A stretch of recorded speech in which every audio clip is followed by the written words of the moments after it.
KR 105 360에 오신 것을 환영합니다. 이 한 문장으로 오늘 페퍼저축은행과 현대건설의 경기를 정리해도 과언이 아닙니다. 오늘 페퍼저축은행은 현대건설을 상대로 세트스코어 3대0, 30대 28, 28대 26, 25대 21 완승을 거뒀습니다. 스코어만 놓고 보면 누구나 완벽한 샷아웃 승리라고 말할 수 있습니다. 상대가 리그 3위 현대건설이라는 점을 고려하면 분명히 박수를 받아 마땅한 승리입니다.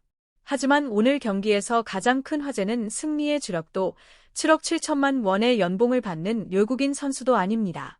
바로 박정아의 기록입니다.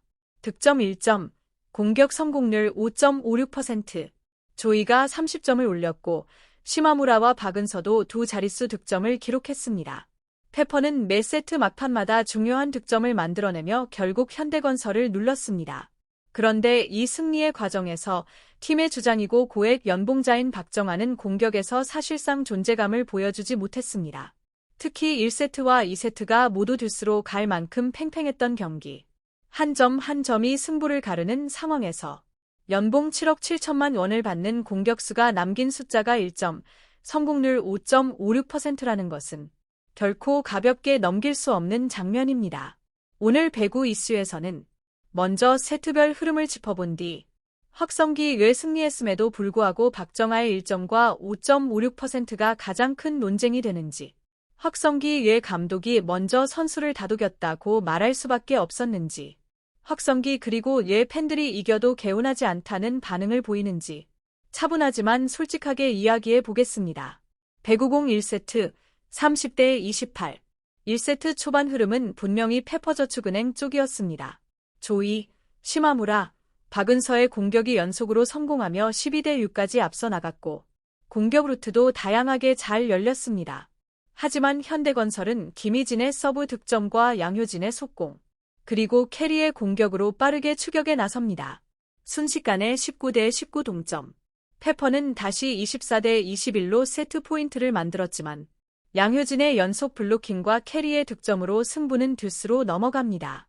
현대건설이 역전 세트 포인트까지 만들었지만 조이의 강타로 페퍼가 다시 버텼고 상대 범실과 조이의 백어택이 이어지며 28대 28. 결국 페퍼가 30대 28. 힘겹게 1세트를 가져옵니다. 경기 내내 주도권을 잡았지만 한 차례 크게 흔들렸고 그럼에도 끝까지 버텨낸 세트였습니다. 배구공 2세트 28대 26. 2세트 역시 시작부터 팽팽했습니다. 9대 9 상황에서 현대건설의 연속 범실이 나오며 페퍼가 한 번에 15대 9까지 달아납니다. 하지만 현대건설도 쉽게 무너지지 않았습니다. 캐리의 득점과 교체 자원의 활약이 이어지며 19대 19 동점, 그리고 22대 19 역전까지 만들어냅니다. 이 시점에서 분위기는 분명 현대건설 쪽으로 넘어가는 듯 보였습니다.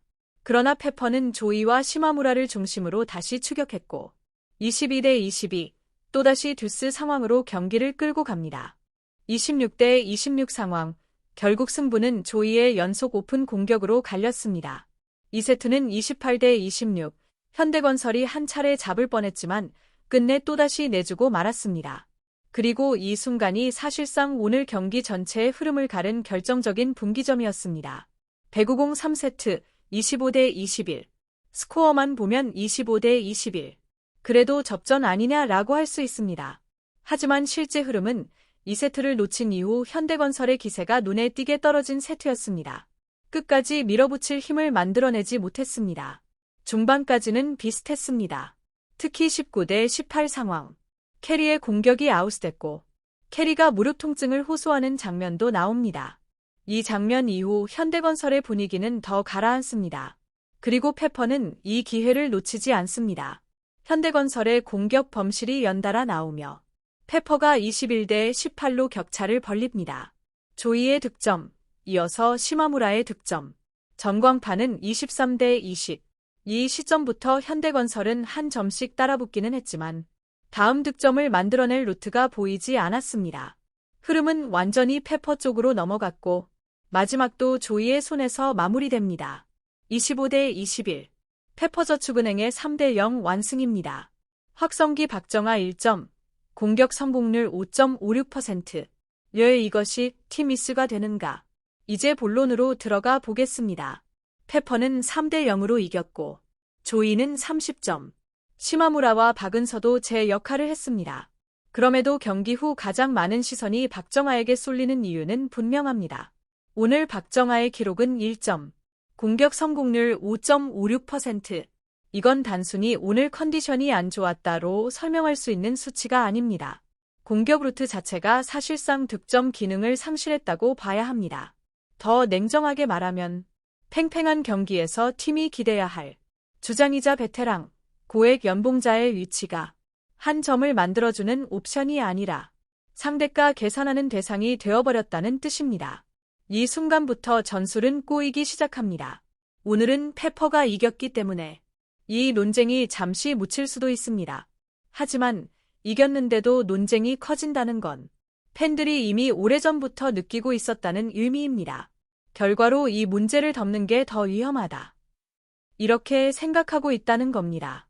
특히 1세트와 2세트가 모두 듀스로 간 오늘 같은 경기에서는 단 한 점을 누가 만들어내느냐가 팀의 흐름을 바꾸고 시즌을 가릅니다. 페퍼는 그 한 점을 조이가 해결했습니다. 하지만 박정아는 오늘 자신이 맡아야 할 역할을 전혀 수행하지 못했다고 봐도 무리가 없습니다. 확성기 감독 인터뷰, 다독였다는 말이 더 크게 들리는 이유. 경기 후 장소영 감독은 박정아에 대해 이렇게 말했습니다. 정아는 기록에 보이지 않는 부분에서 기여하고 있다. 선수 본인도 스트레스를 받을 것이다. 팀도 계속 도와주고 있고 뒤에서 할 수 있는 부분에 집중해 달라고 했다.